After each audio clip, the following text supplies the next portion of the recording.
கிருபாசனம் கொண்டு எழுந்தருள் இருக்கிற புனித அந்தோணியாரே, பரிசுத்தத்தனம் விளங்கும் லீலியே, விலை மதிக்கப்படாத மாணிக்கமே, பரலோக பூலோக காவலரே, கஸ்தி துன்பப்படுகிறவர்களுக்கு பரம சஞ்சீவியானவரே, பாவிகளின் தஞ்சமே, உமது இன்பமான சந்நிதானம் தேடி வந்தோ.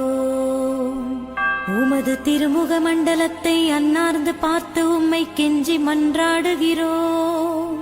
மகா சிரவணம் பொருந்திய புனித அந்தோணியாரே, சூரத்தனம் உள்ள மெய்ப்பரே, பசாசுகளை மிரட்டி ஓட்டுபவரே, திருச்சபையின் கருணையின் கண்ணாடியான